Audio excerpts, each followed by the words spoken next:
ઓમ નમો અરિહંતાણમ નમો સિદ્ધાણમ નમો આયર્યાણમ નમો ઉવજ્જાયણમ નમો લોએ સવ્વસાહુણમ એસો પંચનમુકારો સર્વકાવપણાસણો મંગલાણંચ સવ્વેશિ પડમં હવૈ મંગલમ નમો દુર્વાર રાગાદે વૈરિવાર નિવારિણે અર્હતે યોગિનાથાય મહાવીરાય તાયિને મોક્ષમાર્ગસ્ય નેતારમ ભેતારમ કર્મ ભૂભૃતામ જ્ઞાતારમ વિશ્વતત્વાનાં વંદે તદ્ગુણલબ્ધયે અજ્ઞાનતિમિરાંધાનાં જ્ઞાનાંજન શલાકયા ચક્ષુરુન્મીલિतं येन તસ્મૈ શ્રી ગુરુવે નમઃ. અહો શ્રી સત્પુરુષના વચનામૃત મુદ્રાને સત સમાગમ સુષુપ્ત ચેતનને જાગૃત કરનાર, પડતી વૃત્તિને સ્થિર રાખનાર, દર્શન માત્રથી પણ નિર્દોષ અપૂર્વ સ્વભાવને પ્રેરક, સ્વરૂપ પ્રતીતિ અપ્રમત્ત સંયમ અને પૂર્ણ વિતરાગ, નિર્વિકલ્પ સ્વભાવના કારણભૂત, છેલ્લે અયોગી સ્વભાવ પ્રગટ કરી અનંત અવ્યાભાત સ્વરૂપમાં સ્થિતિ કરાવનાર ત્રિકાળ જયવંત વર્તો. ઓમ શાંતિ શાંતિ શાંતિ. અનંતય નંદ ભાવ ભેદથી ભરેલી વળી અનંતય અનંત નય નિક્ષેપે વ્યાખ્યાની છે.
સ્વાધ્યાયમાં શ્રી તત્વજ્ઞાન તરંગિણી સતશાસ્ત્ર એનો અધ્યાય 14મો, એના શ્લોક 4 થી 7.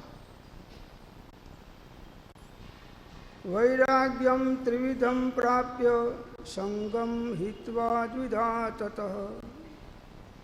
તત્વવિદ ગુરુમ આશ્રિત્ય તતઃ સ્વીકૃત્ય સંયમમ અધીત્ય સર્વશાસ્ત્રાણિ નિર્જને નિરુપદ્રવે સ્થાને સ્થિત્વા વિમુચ્ય અન્ય ચિંતામ ધૃત્વા સુભાષનમ પદસ્થાદિકમ અભ્યસ્ય કૃત્વા સામ્ય અવલંબનમ માનસમ નિશ્ચલીકૃત્ય સ્વમ ચિદ્રૂપમ સ્મરંતિ યે પાપાની પ્રલયમ યાન્તિ તેષામ અભ્યુદયપ્રદઃ ધર્મો વિવર્જતે મુક્તિપ્રદો ધર્મશ્ચ જાયતે.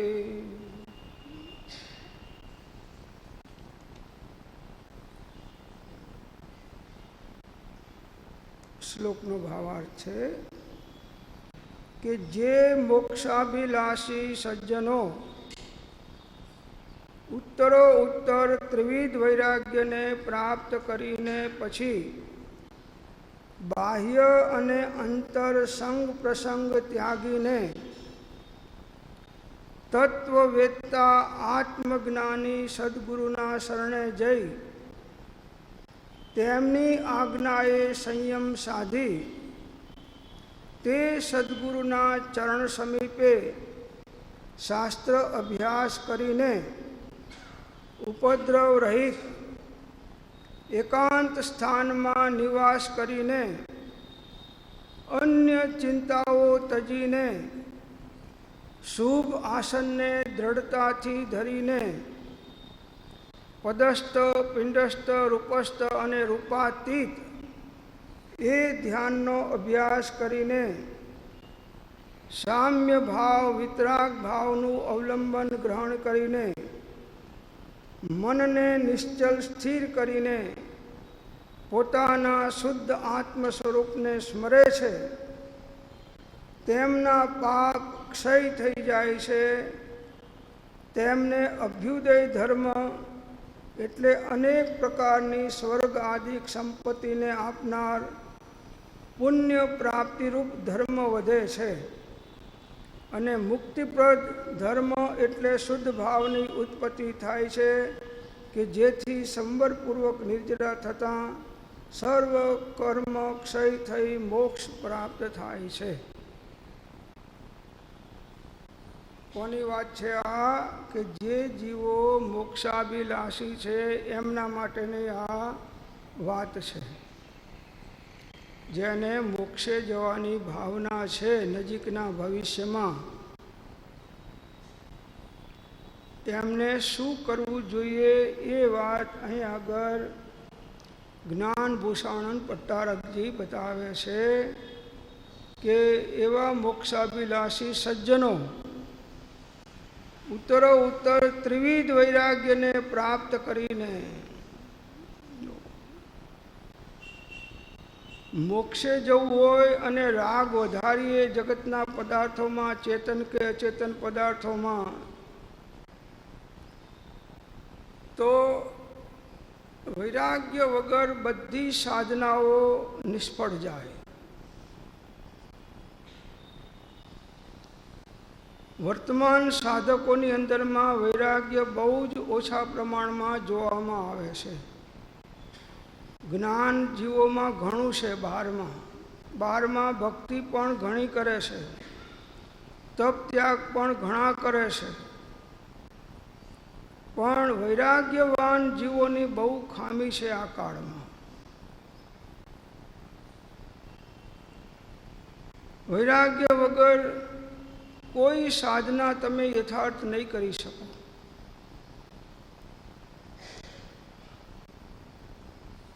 મન, વચન અને કાયાનો વૈરાગ વાણીમાં પણ વૈરાગ્ય નીતરતો હોય, મનની અંદરમાં પણ વૈરાગ્ય ભાવમાં મન જાગૃત હોય, એટલે જગતના કોઈ પણ ઈષ્ટ પદાર્થની અંદરમાં એનું મન ભાવ આકર્ષિત ના થાય.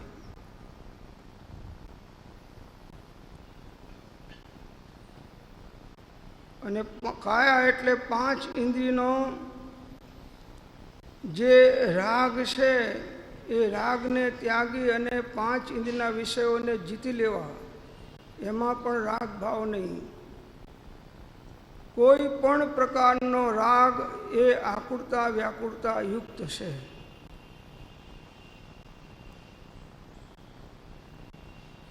પહેલાં અપ્રશસ્ત રાગ છોડવાનો છે અને પછી ક્રમે કરીને પ્રશસ્ત રાગ પણ છોડવાનો છે. રાગ એ રાગ છે. રાગ એ આગ છે. શું છે? રાગ એ આગ છે. આગનું કામ શું હોય? બાળવાનું. એમ રાગનું કામ શું હોય? બાળવાનું. અંદરમાંથી કોરી ખાય રાગ. 6 ઢાળામાં મૂક્યું છે કે યહ રાગ યાગ દહે સદા તાતે સમામૃત સે ચિર ભજે વિષય કસાય અબ તો ત્યાગ નિજ પદ બે કહર ચો પર પદ મેં ન તેરો પદ यह क्यों दुख सहे अब दौलो सुखी स्वपद रचे दाव मत चूको यह.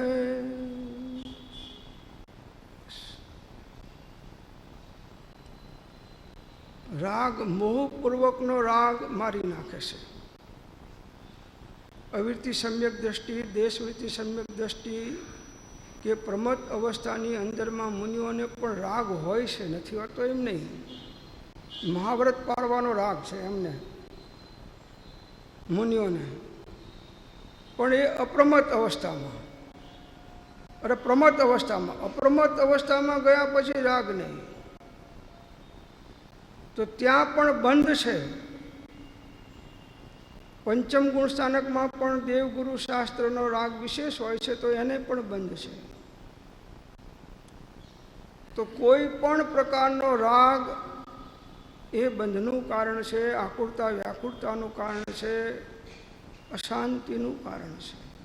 એનાથી આત્મા અસ્વસ્થ રહે છે.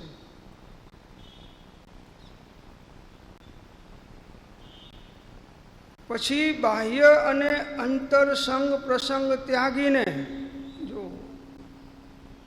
આ વૈરાગ્ય પ્રાપ્ત થયો, હવે આગળની ભૂમિકામાં શું થશે? એને બાહ્યાંતર નિર્ગ્રંથપણું, સંગ અને પ્રસંગ બધાએ છોડીને આપણે સંગ પ્રસંગ વધારીને શાંતિ માનીએ છીએ, અને જ્ઞાનીઓ સંગ પ્રસંગ ઘટાડીને શાંતિ કરવાનું કહે છે.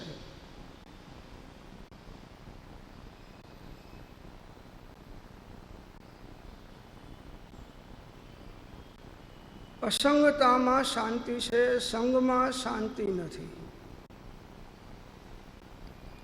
અસંગતા એટલે ઉપયોગની અસંગતા. હો, પાછી શરીરથી તો અસંગ થઈ ગયા, તમે ક્ષેત્રથી અસંગ થઈ ગયા, કાળથી પણ અસંગ થઈ ગયા, પણ ભાવથી અસંગપણું થવું એ બહુ દુષ્કર છે, બહુ દુષ્કર છે. તો આ બધાએ સંગ પ્રસંગોનો ત્યાગ, પહેલાં લૌકિક અને પછી ધીમે ધીમે ધાર્મિક બાહ્ય વ્યવહાર. ધાર્મિક સંગ પ્રસંગો પણ જીવને રાગ દ્વેષમાં નિમિત્ત થઈ જાય છે. પોતાની ઈચ્છા પ્રમાણે કોઈએ ન કર્યું, અથવા જે નીતિ નિયમોનો જે બાંધો બાંધ્યો તો એ પ્રમાણે કોઈ ના ચાલે એટલે આપણને કસાય આવી જાય. આ સંગ પ્રસંગ છે, કેમ કે નીચેની ભૂમિકામાં છે જીવ. નીચેની ભૂમિકામાં એને નિમિત્ત નૈમિત્તિક સંબંધથી એના નૈમિત્તિક પરિણામ થઈ જાય છે. નીચેની ભૂમિકામાં એટલે સંગ પ્રસંગ ના હોય તો શાંતિ. સ્વાધ્યાય આપવો એ સંગ પ્રસંગ છે અને એકાંત બેસીને સ્વાધ્યાય કરવો એ સંગ પ્રસંગનો ત્યાગ કરીને સ્વાધ્યાય છે. તો જાહેરમાં સ્વાધ્યાયમાં કોક વખત પણ રાગ દ્વેષનો પ્રસંગ આવી જાય, ઓછો વધતો પણ આવી જાય, જાગૃત જીવ ના હોય તો આવી જાય. એકાંતમાં ઘેર બેસીને કે એકાંત સ્થળમાં બેસીને તમે સ્વાધ્યાય કરો, કોઈની સાથે રાગ દ્વેષ નહીં, કોઈ મન દુઃખ થાય નહીં, કંઈ બોલવાનું થાય. આ તો આપણે બોલીએ, હવે એના લક્ષીને ના બોલ્યા હોય, જનરલી સ્ટેટમેન્ટ આપ્યો હોય તો એને એમ થાય કે મારા ઉપર કીધું છે, અમને ખબર છે કે હું આ દોષ કરું છું એટલે મારો દોષ જાહેરમાં કહેવા માટે કીધું છે, એટલે એ રાગ દ્વેષથી. એટલે એ જીવ આપણા પ્રત્યે કતરાતો ફરશે, આમ સામો નહીં આવે. એટલે ભાઈ કેમ? આપણને તો ખબર નથી કે આની જોડે આપણે શું બન્યું છે ને આપણે કંઈ કર્યું છે, પણ એને કીધું છે, ખબર છે કે આ સ્વાધ્યાયમાં મારા માટે આમ બોલ્યા હતા. એ ના આવ્યો હોય અને બીજા આવ્યા હોય તોય કે તમારા માટે આમ નામ નહોતું લીધું પણ તમારા ઉપર જ તાકીને બોલ્યા હતા. વાત પૂરી થઈ. એટલે આ સંગ પ્રસંગ છે અને એકાંતમાં બેસીને સાધના કરો, બહુ સંગ પ્રસંગ ઘટાડો એટલી શાંતિ. જેટલો સંગ પ્રસંગ વધશે એટલા વિકલ્પો વધશે, અશાંતિ વધશે. કેમ કે જીવ નીચેની ભૂમિકામાં નિમિત્તાધીન હોય છે. એટલે નિમિત્તે કરીને હર્ષ, નિમિત્તે કરીને શોક, નિમિત્તે કરીને ઇન્દ્રિયજન્ય વિષયો પ્રત્યે આકર્ષણ અને નિમિત્તે કરીને કશાય ઉદ્ભવે છે, તેવા તેવા જીવોએ તેવા નિમિત્તનો ત્યાગ કરવો અને સત્સંગ આદિ સ્વાધ્યાય આદિ સત્સાધનનો આશ્રય કરવો. સંગ પ્રસંગ બહુ મારી નાખે છે, બહુ મારી નાખે છે.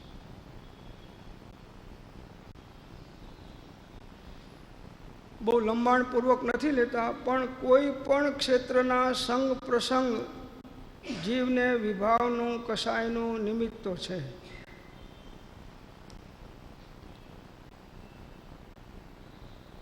તત્વવેત્તા આત્મજ્ઞાની સદગુરુના શરણે જઈ તેમની આજ્ઞાએ સંયમ સાધી તે સદગુરુના ચરણ સમીપે શાસ્ત્ર અભ્યાસ કરીને જો.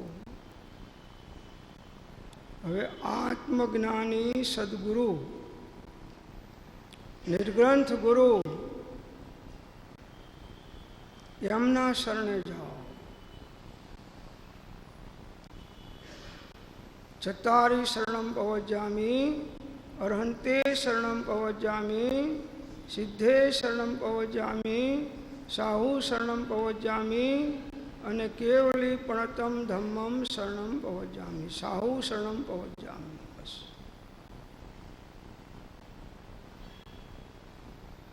પછી એમની આજ્ઞા એ સંયમની સાધના. ઇન્દ્રિય સંયમ, પ્રાણી સંયમ, મનોસંયમ અને આત્મસંયમ. માર્ગ આખો સંયમનો છે, અસંયમીઓનો માર્ગ નથી. આ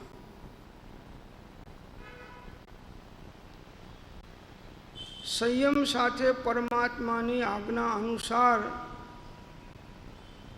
આપણો પુરુષાર્થ ધાર્મિક બનવો જોઈએ. અસંયમી જીવો પાપી હોવાના કારણે એના સંગની અંદરમાં આપણને પાપમય ભાવો ઉત્પન્ન થઈ જાય છે.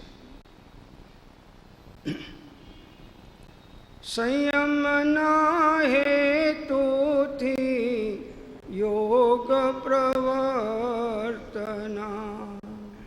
સ્વરૂપ લક્ષે જિનયાજ્ઞા આધી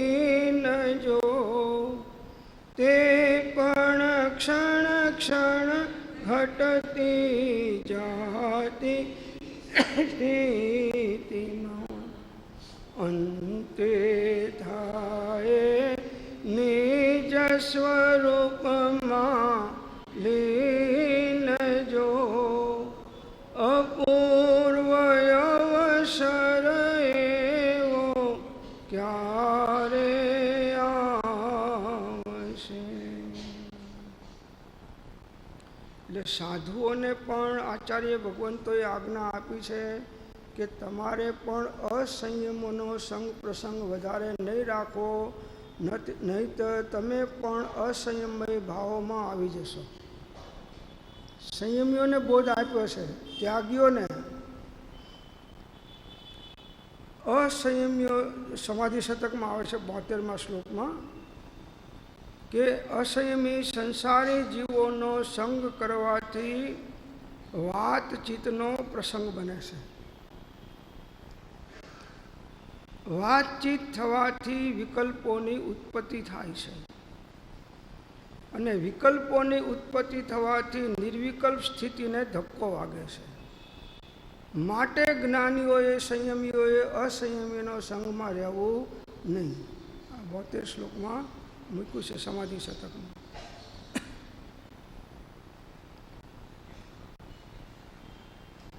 એક મુનિઓ આહાર નિમિત્તે નીકળે ત્યારે એ અસંયમીના સંગ પ્રસંગમાં આવે, પછી નહીં. ના પાડીશ.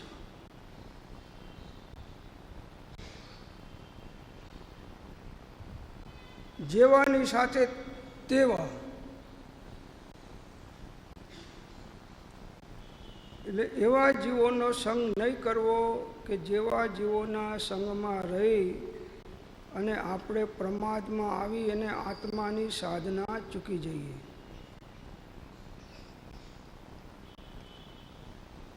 તો એવા આત્મજ્ઞાની નિર્ગ્રંથ ગુરુની આજ્ઞાએ ચાલી સંયમને સાધી તે સદગુરુના ચરણ સમીપે શાસ્ત્ર અભ્યાસ કરીને.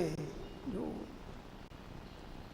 બહુ સરસ વાત છે આ, કે આપણે યોગ્યતા વગર જાતે શાસ્ત્રો લઈ અને વાંચીએ છીએ અને એ મર્મ રહસ્યને નહીં સમજી અને ઊંધી વાત પકડી લઈએ છીએ. પછી લાંબા સમય સુધી એ પકડ એવી મજબૂત થઈ જાય છે કે જ્યારે કોઈ જ્ઞાની પુરુષ એ વસ્તુ આપણને સાચી રીતે સમજાવે તો પણ આપણે સ્વીકારવા તૈયાર થતા નથી.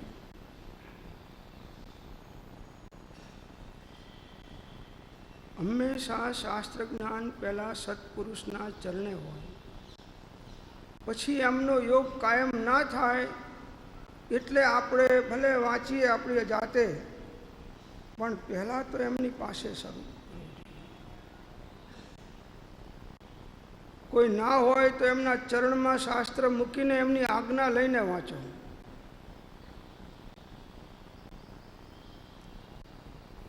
એક વિરંગામમાં સુખલાલ છગનલાલને મોક્ષમાળા વાંચવી હતી તો પહેલાં આજ્ઞા મંગાવી અને એ આજ્ઞા મળ્યા પછી એમને મોક્ષમાળાનું વાંચવાનું ચાલુ કર્યું. નહીં તો ના પાડી કે ત્યાં સુધી મારાથી ના વંચાય. જો આટલું આજ્ઞાનું મહાત્મ્ય હોય છે. કેમ કે નીચેની ભૂમિકાવાળો બહુ ઊંચા શાસ્ત્રો ગુરુગમ વગર વાંચે તો એ પ્રાય એની ખતવણી ઊંધી કરી અને ઊંધા માર્ગે ચડી જતો હોય છે. કેમ કે શાસ્ત્રમાં માર્ગ કયો છે પણ મર્મ તો સત્પુરુષના હૃદયમાં રહ્યો છે. શાસ્ત્ર જ્ઞાન ઉત્તમ વસ્તુ છે, પણ અનધિકારી જીવ શાસ્ત્રનું કરે તો એનું શાસ્ત્ર પ્રાય નુકસાનકારક થઈ જાય છે. અપાત્ર શ્રોતાને દ્રવ્યાનુયોગનો બોધ કરવાથી શુષ્કતા આવી જાય છે, અથવા શું આવે છે, શુષ્ક જ્ઞાનીપણું આવી જાય છે, અથવા એ ખંડન મંડનમાં ઉતરી જાય છે, નુકસાન થાય છે. દૂધ છે, ચોખ્ખું દૂધ છે, સારામાં સારું દૂધ છે, ગીરની ભેંસનું દૂધ છે, એવું તમને ક્યાંય મળે નહીં, એવું દૂધ છે, તાજું દૂધ છે. હવે એ દૂધ તમને એમ થાય કે મારા છોકરાનો છોકરો નાનો છે 6 મહિનાનો, એને પીવડાવું, બિચારો આને કોણ પીવડાવી શકે? આ ટોટીના દૂધ પીપીને તો થાકી ગયો છે, હવે માંડ આવ્યું છે, પીવડાવો. વિવેક ચૂકી ગયા. 6 મહિનાના છોકરાને ગીરની ભેંસનું દૂધ પીવડાવે તો શું થાય? અપચો થાય, ઝાડા થઈ જાય. શું ફાયદો કર્યો?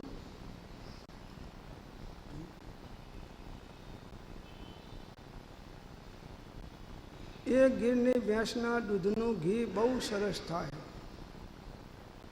હવે એવો શીરો કોક 80 વર્ષના કાકાને ખાવા મળ્યો. હવે કાકાએ જોયું કે આવું ઘી ચાખ્યું નથી ને આવો શીરોય થયો નથી, અને એવો શેકાણો છે ફર્સ્ટ ક્લાસ, કે આજ બીજું કંઈ ખાવું નથી, એકલો શીરો જ ખાવ. કે શીરો ખાધો. પછી એને થયું કે કેરીની સિઝન છે તો રસની અંદરમાં શીરો ડબોળીને કહું તો આવું કોઈએ ખાધું નથી.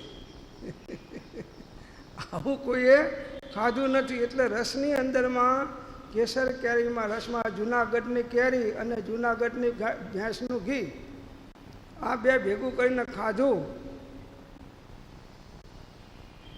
પછી સાંજના જોઈ લો, left right left right left right.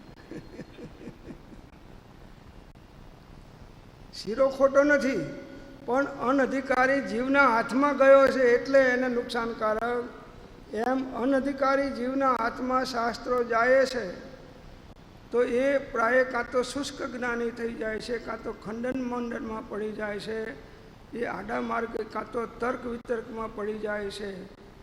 એમ જ્ઞાન માર્ગ દુરારાધ્ય છે, એની અંદરમાં અનેક પડવાના સ્થાનકો છે. એટલે ગુરુગમ વગર શાસ્ત્રોની ના પાડી છે.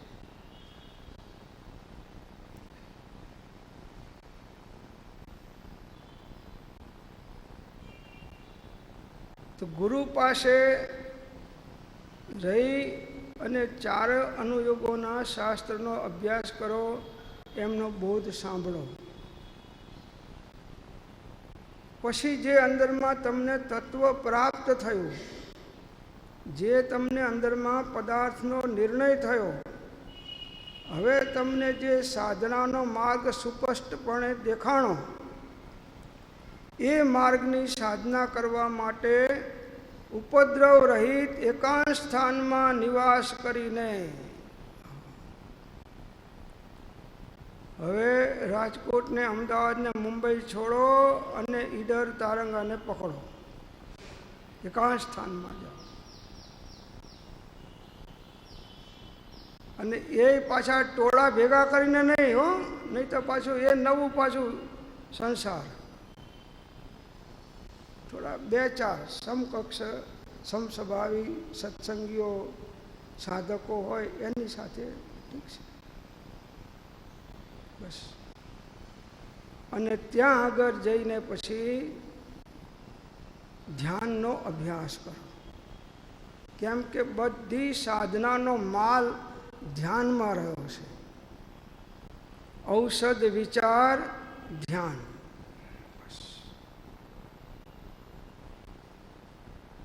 સાચી સાધના, ઊંચી સાધના ધ્યાનની છે.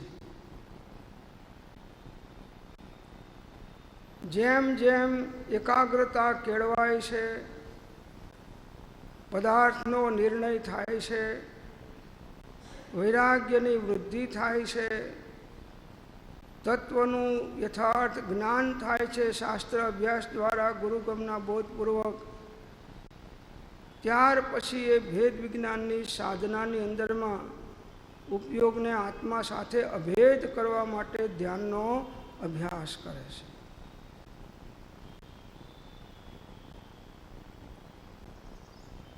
એ વગર તમે ધ્યાન કરવા જશો તો વિકલ્પોમાં ખોવાઈ જશો. એ ધ્યાન એ તરંગરૂપ થઈ જશે, મનના તરંગો આવશે, અને પછી ધ્યાનમાં તરંગમાં ને તરંગમાં તમે ઊંઘી જશો, જોકે ચડશો. એ સામાયિકની અંદરમાં તમે પોણો કલાકને લીધી હશે ને સવા કલાક 1.5 કલાક જતો રહેશે, તમને ખબર નહીં પડે. ક્ષેમાં ધ્યાનમાં નહીં, ઊંઘમાં હો. અને પછી ઝબકીને જાગે, ઘડિયાળ જોવે તો કહો 1.5 કલાક થઈ ગયો. પછી કોઈ પૂછે કે ભાઈ આજ તો તમે લાંબી સામાયિક કરી, તો કે આજ તો કે ધ્યાન જામી ગયું કે આજ તો ધ્યાન જામી ગયું.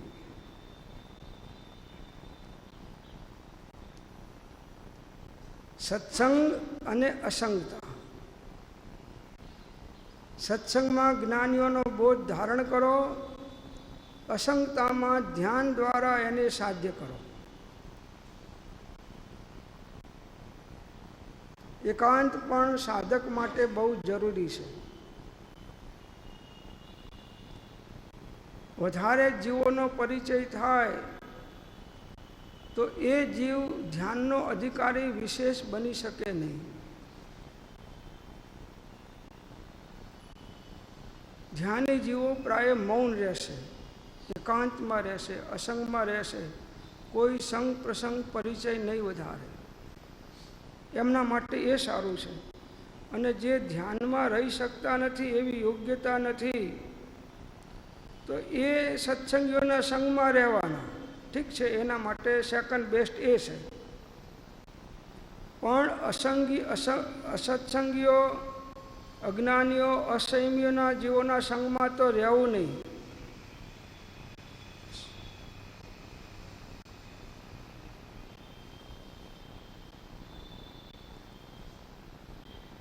તો તે સદગુરુના ચરણ સમીપે શાસ્ત્ર અભ્યાસ કરીને ઉપદ્રવ રહિત એકાંત સ્થાનમાં નિવાસ કરીને અન્ય ચિંતાઓ તજીને, હવે ત્યાં એકાંતમાં ગયા ઈડરમાં, હવે આમ તો બધા કનેક્શન છૂટી ગયા, પણ આ એક મોબાઈલ એવું સત સાધન છે કે આપણને કનેક્શન કરાવી આપે છે. એ સત સાધન સમજો નહીં, ત્યાં બંધન શું જાય ખલાસ. એક કનેક્શન થયું અને પછી વાત કરી કે તમે ગયા ને અહીં આમ બન્યું ને અહીં આમ બન્યું ને અહીં આમ બન્યું, એ બધાય મેસેજ એને મળી જાય. હવે એ ગુફામાં જાય તો શેનું ચિંતન કરવાનો છે જોઈ લો. અને કે અમે 15 દિવસ ઈડરમાં રહીને આવ્યા. ઘોઘો હીરો ઘોઘે જઈને આવ્યો અને ડેલીએ હાથ દઈને પાછો આવ્યો. બસ હીરો ઘોઘે જઈ આવ્યો. અને એનું અહંકાર કરે કે હું આટલા વખત ઈડર ગયો ને અહીં આગળ તારંગા ગયો ને આમ અહીં એકાંતમાં ગયો ને હું તો આમ કરું છું ને તેમ, કઈ ના કામ આવે.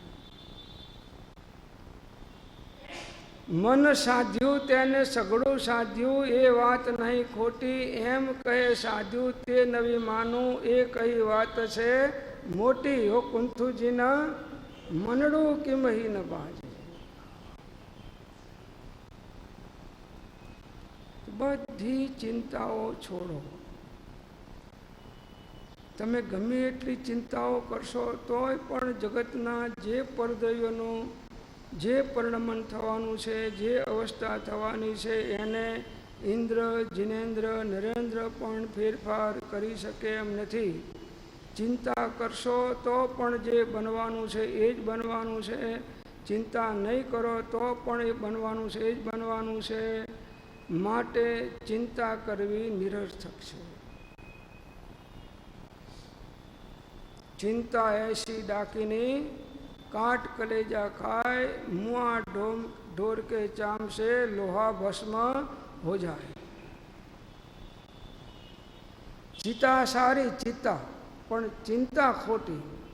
ચિતા તો એકવાર શરીરને બાળી નાખે, પણ આ ચિંતા તો જીવીએ ત્યાં સુધી મનની અંદરમાં ચાલે, આત્માને કોરી ખાય. બધી ચિંતાઓ છોડો. ચિંતા છોડે નહીં ત્યાં સુધી એ ધ્યાનનો અધિકારી નહીં થઈ શકે. અને આ ગુણ તમારે ચિંતા છોડવાનો શીખવો હોય તો રાજકારણીઓમાંથી શીખો. જાડી ચામડી, કોઈ કરતા કોઈ નહીં, કંઈ નહીં. તમે મરી જાઓ કે જીવો કે દુઃખી થાવ કે સુખી થાવ કે તમારી પાણીની ટેન્કરો આવે કે ના આવે, એ સ્ટેટમેન્ટ આપશે કે આ વખતે કે કોઈને અમે પાણી વગર દુઃખી થવા નહીં દઈએ. કે વારંવાર સ્ટેટમેન્ટ આપે. બસ બધાય પ્રયત્નો ચાલુ છે. બધું અમે જે આ સરકારી વર્ગ છે એને આમાં જ લગાડ્યો છે. હવે એક માણસ આમાં ના લાગ્યો છતાં બધું.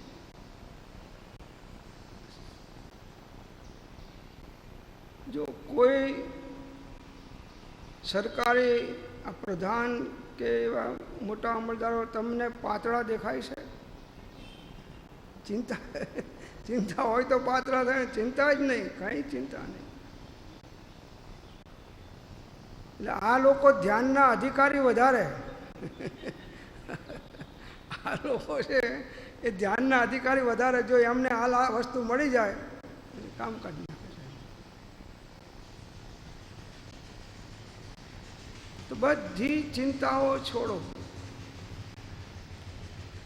અજ્ઞાનતાના કારણે આ ચિંતાઓ ઊભી કરી છે. કંઈ ને કંઈ કોઈની સાથે સંબંધો જોડવાથી આ ચિંતાઓ ઊભી થઈ છે. કોઈની સાથે કંઈ લાગતું વળગતું લેવા દેવા નથી, છતાં કંઈક એટેચમેન્ટ કર્યા છે એટલે એને ચિંતા થાય છે.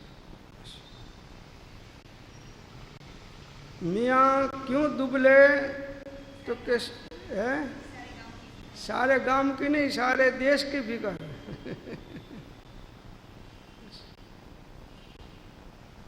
ખૂબ ચિંતાઓ, ખૂબ ચિંતા. નાખો ને એને ભઠ્ઠીમાં. નહીં ચિંતા કરો તો તમને શું નુકસાન છે? ચિંતા કરવાથી શું લાભ છે? અને ચિંતા કરશો તો તમારી ચિંતા પ્રમાણે શું બનવાનું છે? છોકરાને હોસ્પિટલમાં દાખલ કર્યો તો એની દાદીમાએ માંદા પડી જાય. શેના કારણે?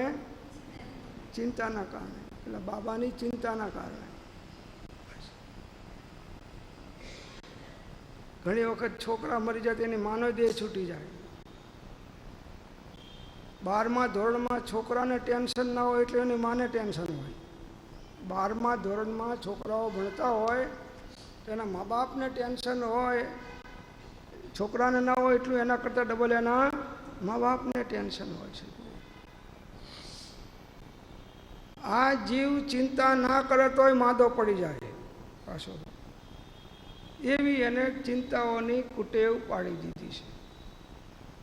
થતું હોય ને થવા દો, જતું હોય ને જવા દો, રહેતું હોય તો રહેવા દો, ના થાય તો ના થવા દો, આવે તો આવવા દો, જાય તો જવા દો, મરે તો મરવા દો, જીવે તો જીવવા દો. આપ સ્વભાવ મેં અબધુ સદા મગન મેં રહે. ચિંતા નહીં. આખું જગતના દ્રવ્યોનું પરિણમન સમયે સમયે સ્વયં એ દ્રવ્યની યોગ્યતા અનુસાર થઈ રહ્યું છે. તમારા ચિંતાથી કોઈ દ્રવ્યના પરિણમનમાં કિંચિત માત્ર ફેરફાર થવાનો નથી.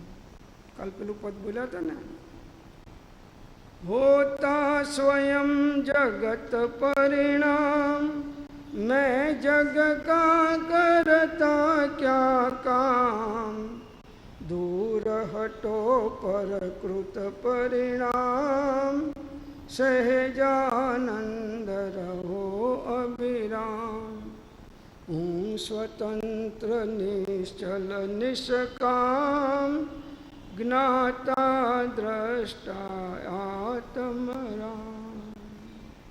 સ્વભાવ ભાવથી વિરુદ્ધ જે કંઈ કાર્ય કે ભાવો થશે એ બધાય મહાન નુકસાનકારક આત્માને છે. ચિંતા કરવી એ આત્માનો સ્વભાવ નથી. વિભાવો કરવા એ પણ આત્માનો સ્વભાવ નથી.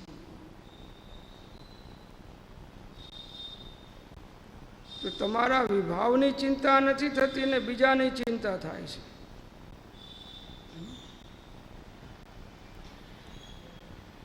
તો શું કહ્યું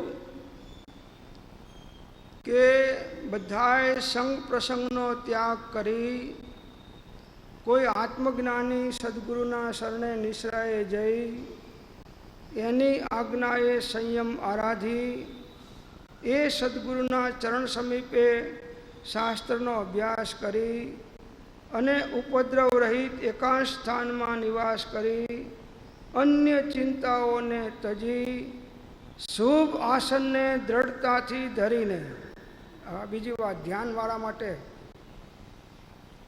કે જે કંઈ ધ્યાનના આસનો જ્ઞાનીઓએ બતાવ્યા છે એ આસનો દ્વારા શરીરની સ્થિરતા કરો.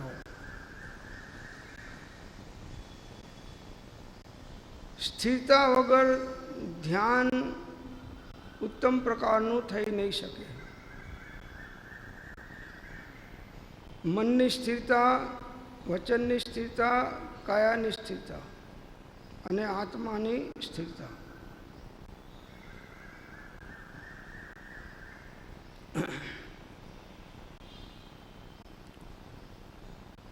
ધ્યાનમાં સ્થિરતાનું અંગ બહુ અગત્યનું છે.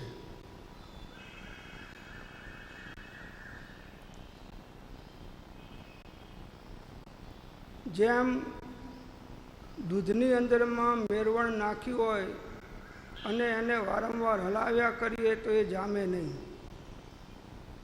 એમને મૂકી રાખો તો જામી જશે. એવી રીતે દ્રવ્ય સંગ્રહમાં ગાથા આવે છે કે માં ચિઠ્ઠ માં જંપઃ માં ચિંતઃ કીવી જેણ હોય થીરો અપ્પા અપમીરો ઇણમેવ પરમ હવે જાણમ. માં ચિઠ્ઠ, કાયાની કોઈ પણ પ્રકારની ચેષ્ટા કરો નહીં. માં ચિઠ્ઠ. માં જંપઃ એટલે વાણી દ્વારા કોઈ પણ પ્રકારનું ઉચ્ચારણ કરો નહીં. માં ચિંતઃ એટલે મન દ્વારા કોઈ વિકલ્પ કે જાપ કે બીજું કરો નહીં. અત્યારે નહીં. ધ્યાન કરવાની પૂર્વ ભૂમિકામાં તમે જાપ કર્યા, બસ હવે જાપે નહીં. કોઈ મનના અંદરમાં વિકલ્પો દુનિયાના નહીં અને ધાર્મિક પણ નહીં. અત્યારે નહીં. ધ્યાન કરતી વખતે નહીં. કેમ કે નિર્વિકલ્પ થવું છે. તો માં ચિઠ્ઠ માં જંપઃ માં ચિંતઃ કીવી જેણ હોય થીરો, જેનાથી તારો આત્મા અને આત્માના પ્રદેશો અને મન સ્થિર થાય, કાયા સ્થિર થાય. કીવી જેણ હોય થીરો તો શું થાય? તો કે અપ્પા અપમીરવો ઇણમેવ પરમ હવે જાણમ. આત્માનો ઉપયોગ આત્માકાર થાય અને ઉત્તમ પ્રકારના ધ્યાનની સિદ્ધિ થાય.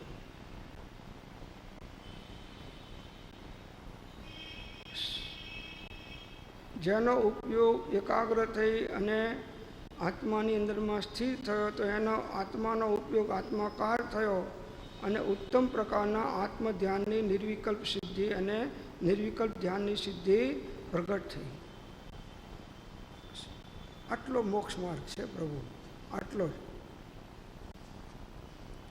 બાકી બધો એનો વિસ્તાર છે બાહ્ય. મૂળ માર્ગ આટલો છે બસ. હજારો શાસ્ત્રો વાંચો અને લાખો પ્રકારના ત્યાગ તપ કરો અને જે કર્મને નિર્જરા નહીં થાય એ આ નિર્વિકલ્પ સ્થિતિમાં આત્માનો ઉપયોગ આત્માકાર થાય અને એક સેકન્ડના થોડા ભાગમાં જે નિર્જરા થાય એ અજ્ઞાની કરોડો ભાવ તપ દ્વારા પણ નિર્જરા કરી શકતો નથી. અજ્ઞાની જે કર્મો ખપાવે લક્ષ કોટી ભવો વડે તે કર્મ જ્ઞાની ઉચ્છ્વાસ માત્રથી ક્ષય કરે. હવે આમાં બહાર ધમાધમ નથી, ઢોલકા વગાડવાના ને નાચવાનું ને કૂદવાનું ને આમ કરો ને તેમ કરો ને આવે. ઠીક છે, શરૂઆતની ભૂમિકામાં ઠીક છે, આગળ એમ નથી. આગળ તો આખી અંતર્મુક્તાની સ્થિતિની વૃદ્ધિ છે. મૌનપણે ધ્યાન દ્વારા આસનની દ્રઢતા, સ્થિર આસન, કલાક, 2 કલાક, 4 કલાક. મહાપુરુષો તો બાહુબલજી સ્વામી કેટલો ટાઈમ ઊભા રહ્યા? 1 વર્ષ સુધી ઊભા રહ્યા.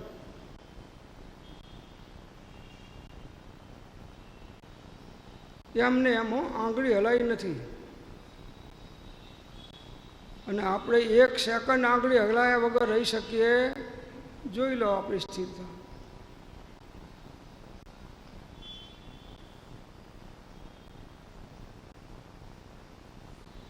તો શુભ આસને દ્રઢતા કરી, ખડગાસન હોય, પદ્માસન હોય, અર્ધ પદ્માસન હોય, સબાસન હોય કે કોઈ પણ સ્થિરતાપૂર્વકનું આસન હોય, ખુરશીએ ચાલે, સોફા સેટ કોઈ અપેક્ષાએ ચાલે શરૂઆતની ભૂમિકામાં. એર કન્ડિશન કોક ભૂમિકાએ, નીચેની ભૂમિકામાં જે કેજીમાં છે એના માટે ઠીક છે. પછી એસી પણ દેહાધ્યાસને વધારનારું છે, દેહની સાતાને વધારનારું છે. એટલે એસીએ નહીં, કંઈ નહીં, જે કુદરતી વાતાવરણ છે એમાં રહેતા શીખો.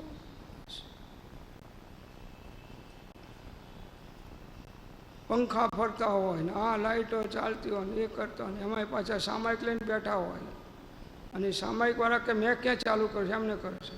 પણ સામાયિકમાં એ પંખાનો પવન આવે એની નીચે જ બેસે, પાછા આડાવરા ના બેસે. અને મેં ચાલુ કર્યો નથી.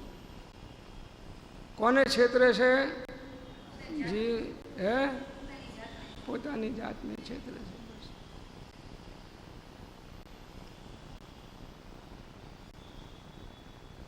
તો શુભ આસનને દ્રઢતાથી ધરીને પદસ્થ, પિંડસ્થ, રૂપસ્થ અને રૂપાતીત એ ધ્યાનનો અભ્યાસ કરીને, પદસ્થ એટલે જ્ઞાનીઓના મંત્રો વચનોનું અવલંબન લઈને ધ્યાન કરવું. એકદમ નિરાવલંબન ધ્યાન સિદ્ધ થઈ જતું નથી. એટલે કંઈ ને કંઈ મંત્રના જે ઉત્તમ પંચ પરમેષ્ઠી વાચક હોય અથવા સ્વરૂપ અનુસંધાન કરાવનારા હોય, જે વિતરાગ ભાવની વૃદ્ધિ કરે એવા હોય અને જે જ્ઞાનીઓ દ્વારા અપાયેલા હોય, એવા મંત્રોના પદોનું અવલંબન લઈ અને ધ્યાનની અંદરમાં એકાગ્રતા સાધવી, એનું નામ પદસ્થ ધ્યાન છે. પદસ્થ ધ્યાન. સોહમ, સોહમ, સોહમ, સજાત્મ સ્વરૂપ પરમ ગુરુ. શ્વાસ લેતા સજાત્મ સ્વરૂપ, શ્વાસ મુકતા પરમ ગુરુ. એક લયપૂર્વક આસનની સ્થિરતાપૂર્વક જો આ જાપ થાય તો આ પદસ્થ ધ્યાન પણ આત્મધ્યાનની અંદરમાં પરિવર્તિત થઈ જાય છે.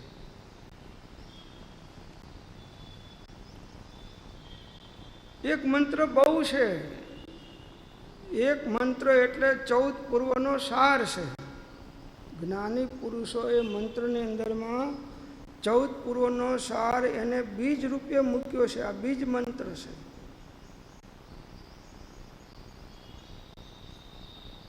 તો સજાત્મ સ્વરૂપ પરમ ગુરુનો વ્યવહારથી ભાવ એ છે કે પરમ ગુરુ 5 છે, હરિહંસ સિદ્ધાચાર્ય, ઉપાધ્યાય, સર્વસાધુ ભગવાન, એ એમના જેવો જ હું આત્મા છું. એ પણ 5 આત્મ સ્વરૂપ છે, હું પણ આત્મ સ્વરૂપ છું.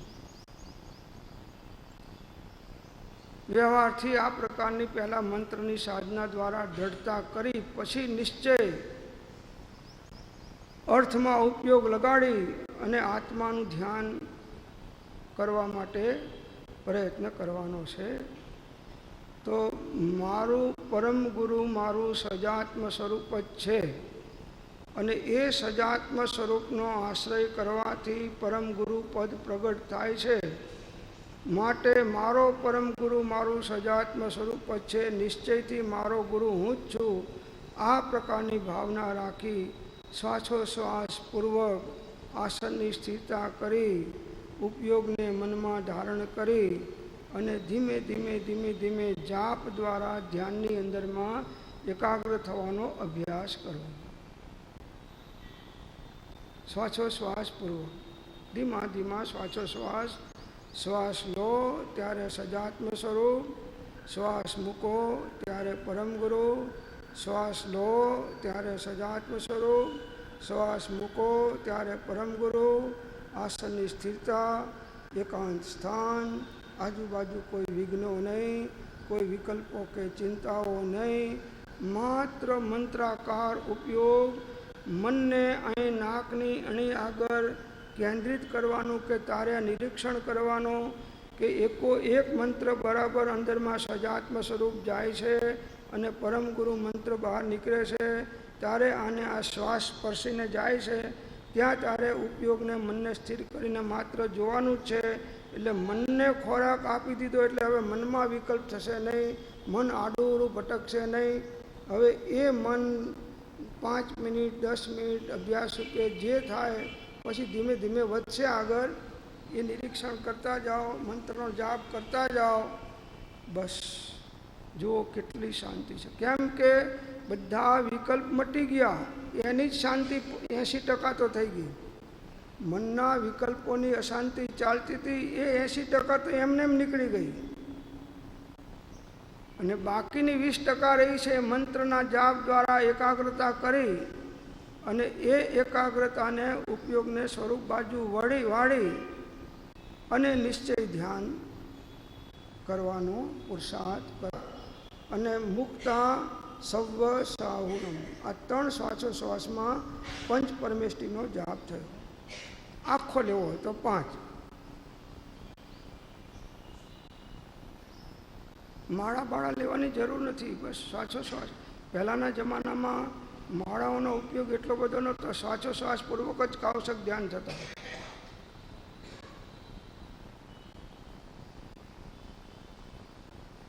તો આ પદસ્થ ધ્યાન, પછી પિંડસ્થ ધ્યાન.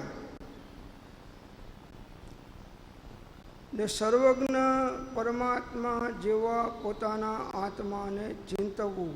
પિંડની અંદરમાં રહેલો આત્મા એ પિંડસ્થ ધ્યાન.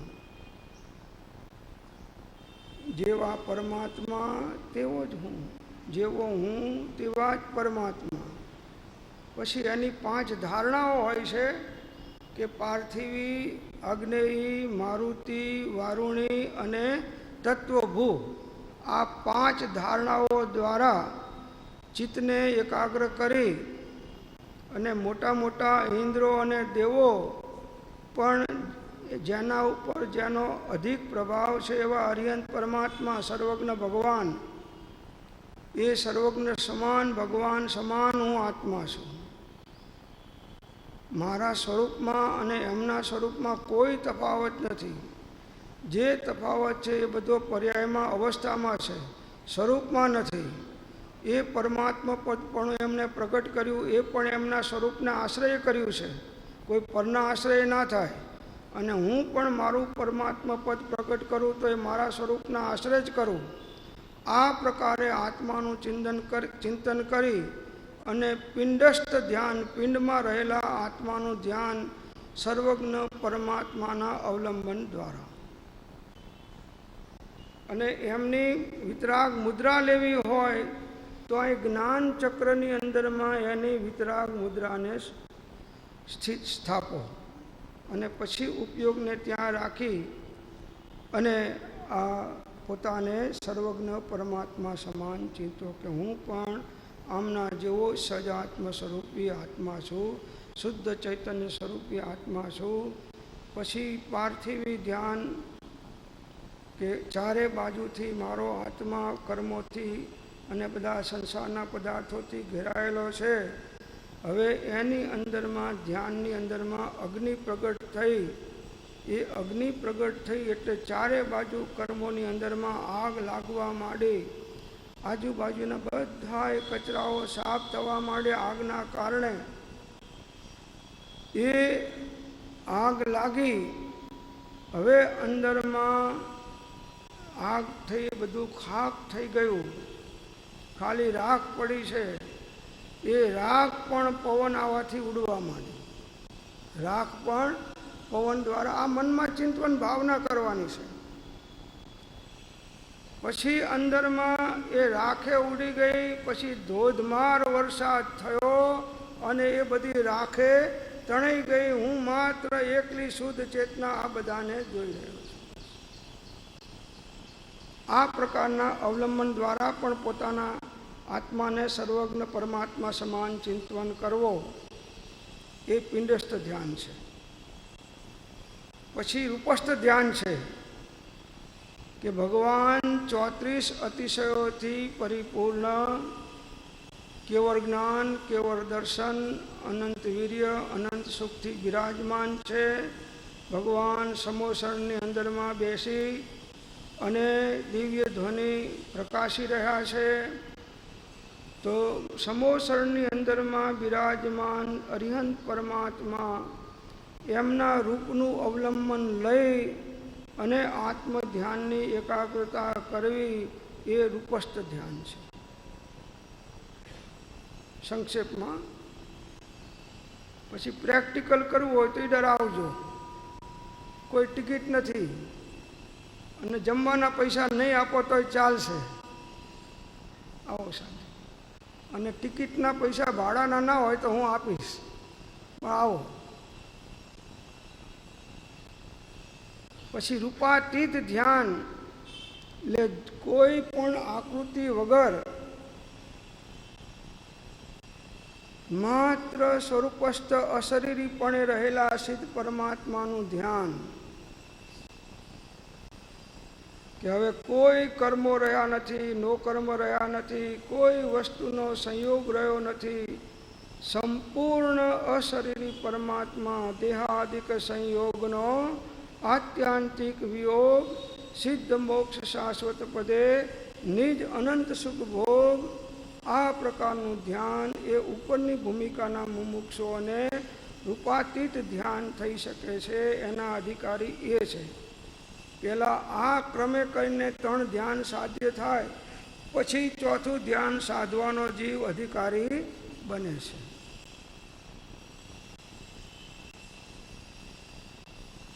તો આવું પદસ્થ, પિંડસ્થ, રૂપસ્થ અને રૂપાતીત એ ધ્યાનનો અભ્યાસ કરીને સામ્ય ભાવ, વિતરાગ ભાવનું અવલંબન ગ્રહણ કરીને, જો હવે સાચું સાધના તો વિતરાગ ભાવની છે.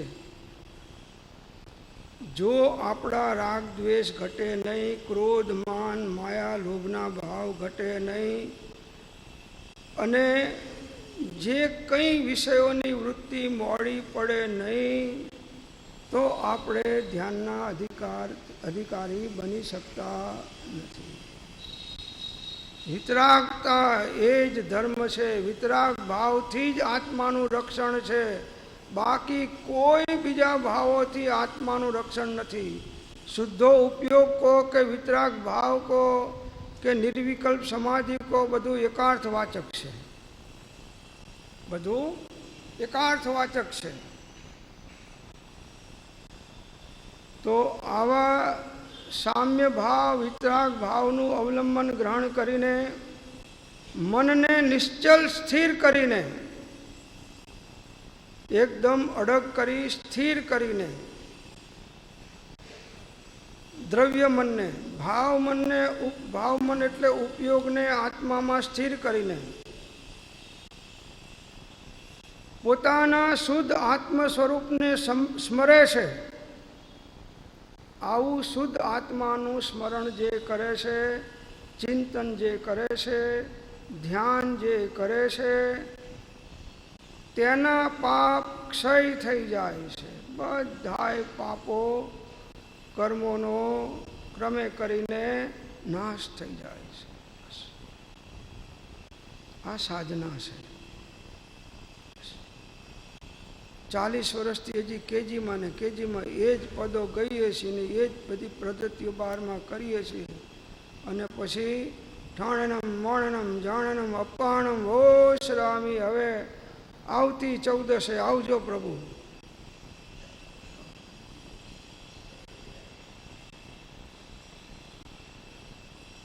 ફરજ પૂરી કરી અને જેમ હાશકારો થાય એમ હાશ છૂટ્યા.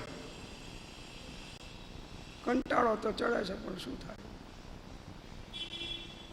ધર્માત્મા કહેવરાવું છે અને અધોગતિમાં જવું નથી એટલે કરવું પડે છે. અને અસ્થિથી કહીએ તો દેવલોકના લાડવા ખાવા છે એટલે કરવું છે, બીજું કંઈ છે નહીં. તો મનને નિશ્ચળ સ્થિર કરીને પોતાના શુદ્ધ આત્મ સ્વરૂપને સ્મરે છે, તેમના પાપ ક્ષય થઈ જાય છે. તેમને અભ્યુદય ધર્મ એટલે અનેક પ્રકારની સ્વર્ગ આદિ સંપત્તિને આપનાર પુણ્ય પ્રાપ્તિરૂપ ધર્મ વધે છે. અને મુક્તિપ્રદ ધર્મ એટલે શુદ્ધ ભાવની ઉત્પત્તિ થાય છે કે જેથી સંવરપૂર્વક નિર્જરા થતાં સર્વ કર્મનો ક્ષય થઈને મોક્ષ પ્રાપ્ત થાય છે. બસ પહેલાં પુણ્યની વૃદ્ધિ, પછી આત્મધર્મની વૃદ્ધિ, નિશ્ચય ધર્મની વૃદ્ધિ, પછી અશુભ ઉપયોગ ટળતો જાય, શુભો ઉપયોગ ઘટતો જાય અને શુદ્ધો ઉપયોગ વધતો જાય. અને જેના કારણે સંવરપૂર્વક નિર્જરા થઈ અને સર્વ કર્મનો ક્ષય થઈ અને એનો મોક્ષ પ્રાપ્ત થાય છે. બસ આ ક્રમ મહાપુરુષોએ બતાવ્યો છે. એ ક્રમને આપણે સાધવાનો છે. પ્રભુ આજ સાધો, કાલ સાધો, આ ભાવમાં સાધો, બીજા ભાવમાં સાધો, અનંત ભાવ પછી સાધો, પણ આ સાધ્યા વગર છુટકારો થવાનો નથી. તો શા માટે મોડું કરો છો? પછી એ કામ તો આ કરવું જ પડશે. તો અત્યારે કરી લો ને પ્રભુ, બધી અનુકૂળતા છે. શું છે? તમારા બધાના ફ્લેટો ને મકાનો એવા છે કે એને તમે મૂકી અને બેંકમાં એફડી કરાવી લો અને ઈડરમાં બેઠા બેઠા શાંતિથી સાધના કરો. જિંદગી સુધી તો ખૂટે એવું નથી. અને આમના એફડીઓ વટાવોની તો 71 પેઢીએ સુધી ખૂટે એવું નથી. એફડીઓ ના વટાવો તો ખ્યાલ આવે છે. અને તમે તો ખાશો પણ ઈડરવાળાને દર મહિને 5 નોકરસીથી આખું ગામ જમાડશો તો ખૂટે એવું નથી પાછું. ખ્યાલ આવે છે? હા. મુંબઈવાળાને તમે ગેરંટી લીધી હતી, તમારી નથી લેતો કેમ કે તમે ગેરંટી લેવા નથી એટલે. પણ મુંબઈવાળીને ગેરંટી મેં કહું તમારા કોઈ પણ ફ્લેટ 1-1 કરોડથી નીચા નથી. નાનો હોય કે મોટો હોય તો વધારે. હવે 1 કરોડનો ફ્લેટ વેચો એટલે 1 કરોડનું વ્યાજ કેટલું આવે મહિને? 7-8 લાખ તો આવે કે ના આવે? હે 8 લાખ તો આવે ને. 8 લાખમાં આખું ઈડર ગામ જમી લે, નોકરસી કરી લે રોજ. હો રોજ. અને માન પુણ્ય બાંધો. પાછું એક નાનો દાખલો આપીને પૂરું કરું છું કે બ્રહ્માજી હતા. બ્રહ્માજી તો એક માણસનું ભાગ્ય લખતા હતા. તો ભાગ્ય લખતા હતા તો એનો જન્મ કરોડપતિના ઘરે, અને 10-12 વર્ષનો થાય એટલે રોડપતિ થઈ જાય. આવું ભાગ્ય લખ્યું. રોડપતિ એટલે મકાન ના રહે, છાપું ના રહે, કંઈ ના રહે, ફના પાચ્યા થઈ જાય એવું લખ્યું. તો એક સંત પુરુષ એમને વંદન કરવા ગયેલા બ્રહ્માજીને, તો ત્યાં બેઠેલા. તો બ્રહ્માજી લખતા જાય ને હસતા જાય. એટલે પેલા સંત પૂછે છે કે કેમ આમ હસો છો ને લખો છો? તો કે આ એક વિચિત્ર કેસ આવ્યો છે. કે શું છે? તો કે આને જન્મ આપવાનો છે કરોડપતિના ત્યાં, અને 12 વર્ષની અંદરમાં રોડપતિ થઈ જવાનું. તો કે એવું શું કરો, બિચારાને દુઃખ આપો છો? તમારે એને રોડપતિ જ બનાવવો હોય તો એને ગરીબના ઘરે જન્મ આપવાનો, શું કરે કરોડપતિને ત્યાં જન્મ આપો છો? એટલું તો કરો. તો કે તારું કામ નહીં, મારું કામ છે. કોને ક્યાં જન્મ આપવાનો, કોને ના આપે મારે તારે થોડું કામ છે. એટલે મારા કામમાં તું દખલગીરી કરીશ નહીં. હું જે કરું છું બધું બરાબર સમજીને કરું છું. પણ કે ભગવાન હું વિનંતી કરું છું કે તમે કરો તો સારું. મને આમ દયા આવે છે જગતના જીવોની કે બિચારા એ કાં તો દુઃખી રહે ને કાં તો સુખી રહે તો સારું. પણ પહેલાં આટલું બધું સુખ ને પછી આટલું બધું દુઃખ આપશો તો બિચારા ટકી નહીં શકે ને આપઘાત કરી નાખશે. એ બધું મારે જોવાનું છે, દુનિયાનો વહીવટ મારે કરવો, તારે થોડો કરવાનું છે. તો કે લખવાનું કામ તમારું છે ને ફેરવવાનું કામ મારું છે. કે તમે લખવું હોય તો લખો, તો કે તારી તાકાત હોય તો ફેરવજે. મારાથી કીધું તું મોટો થોડો છું, કે મોટો નથી, તમારો સેવક છું. અને જે રાઈટ હેન્ડ હોય બધું ફેરવી શકે. સાહેબના પ્રોગ્રામ હોય તો રાઈટ હેન્ડ હોય, તો ગુરુના પ્રોગ્રામ હોય કે બીજા ગમે ના હોય પ્રોગ્રામ, તો ફેરવી શકે. તો કે ફેરવજે, તારી તાકાત હોય તો ફેરવજે. આ કેસનો હું ખાસ ખ્યાલ રાખીશ, બીજાનો તો નથી રાખતો, પણ આનો તો હું ખાસ ખ્યાલ રાખીશ. તો કે રાખજો. પછી પેલો તો દેહ છૂટી ગયો પેલા ભાઈનો તો, અને 10-12 પેલા ગરીબ કરોડપતિને ત્યાં એનો જન્મે થઈ ગયો. 10-12 વર્ષ ગયા અને શેર બજારના સેન્સેક હતો એ 5000 અંક નીચે ઉતરી ગયો, અને પેલાનું બધું ફના ફાત્યા થઈ ગયું. મકાન વેચી નાખ્યું ને પૈસા જતા રહ્યા ને માથે દેવું ને કંઈ નહીં. હવે આના ભાગ્યમાં એટલું લખેલું છેલ્લે કે ગમે એવી સ્થિતિમાં આવશે તો એક કાળો ઘોડો ને 100 રૂપિયાની પાસે રહેશે. આટલી મિલકત તો એને રહેવાની, ગમે એટલું નુકસાન જશે તો. એટલે એમના લખ્યા પ્રમાણે કાળો ઘોડો અને 100 રૂપિયા રહ્યા. પેલા સંત પુરુષ ફરતા ફરતા તપાસ કરવા આવ્યા કે 12 વર્ષ થઈ ગયા છે, લાવ આ ભાઈની હાલત જોવું તો ખરો કે કેમ છે. ફરતા ફરતા એના ઘેર જાય છે. કેમ છો? તો કે સાહેબ દુઃખનો પાર નથી. શું છે?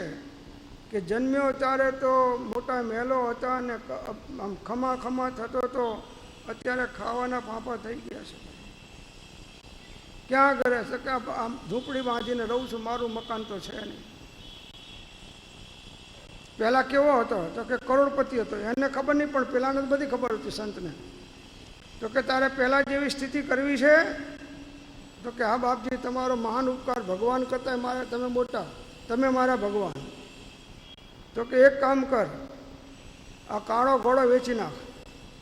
જે પૈસા આવે એમાં 100 રૂપિયા ઉમેરી અને આજુબાજુને ગામના બધા સંતોને જમાડ. અરે કે સાહેબ આટલું તો રહેવા દો. ભગવાને આટલું લીધું ને તમે બાકી તમે લઈ લો, પછી મારું કાલ શું થશે? તો કે તને મારા ઉપર ભરોસો છે કે નહીં? હું તારી જવાબદારી બધી મારી.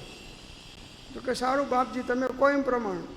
તો ઘોડો વેચી નાખ્યો, 100 રૂપિયા ઉમેરી અને આજુબાજુના સંતોને બોલાયા અને માલપુઆ ચોખ્ખા ઘીના ખવડાયા. બ્રહ્માજી બધું જોવે. બ્રહ્માજીને થયું કે સાલું આના ભાગ્યમાં કાળો ઘોડો ને 100 રૂપિયા તો લખેલા જ છે, આટલા તો મારે પહોંચાડવા પડશે. બીજું કંઈ ના મળે તો વાંધો નહીં, પણ આટલું તો મારે પહોંચાડવું જ પડે, કેમ કે લખેલું છે. એટલે રાતના સૂતો રહે, સવારે ઉઠે ત્યારે પાછો કાળો ઘોડો 100 રૂપિયાની નોટ આવી ગઈ. પાછા સંત પુરુષ આવ્યા. કેમ છે? તો કે ગામને તો જમાડી દીધો, સંતોને જમાડી દીધા, અને પાછું જે મારું જતું હતું આવી ગયું છે. તો કે આજે વેચી નાખને આજે આખું ગામ જમાડ, નોકરશી કર. અરે કે બાપજી હવે માંડ આવ્યું છે ને શું બાજુ કરો છો? તો કે હું કહું છું એમ કર, એ મારે જોવાનું છે. પાછું વેચી અને ગામ જમાડ્યું. ગામ જમાડ્યું.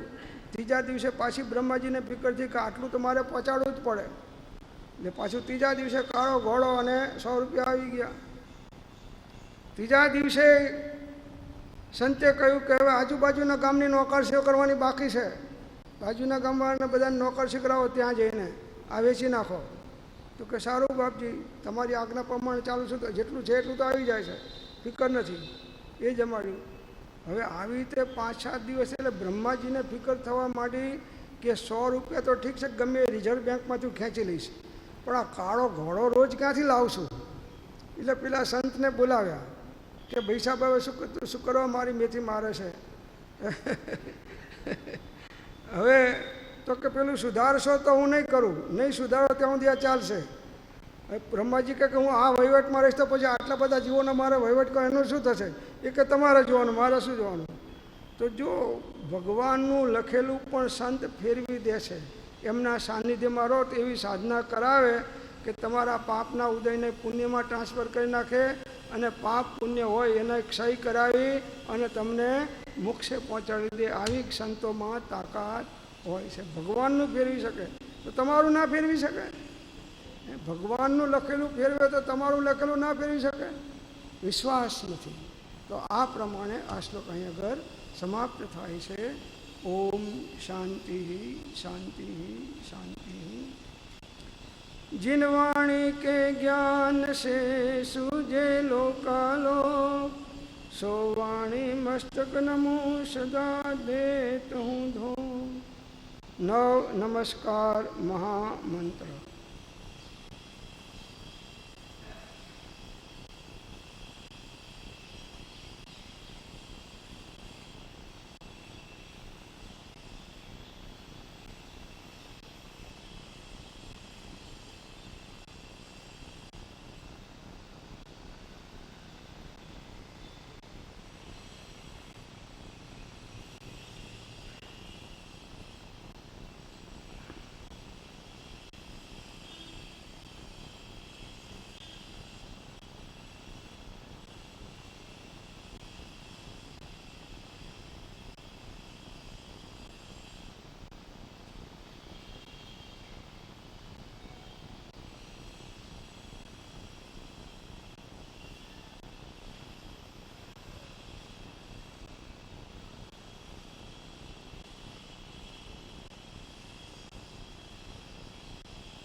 ओ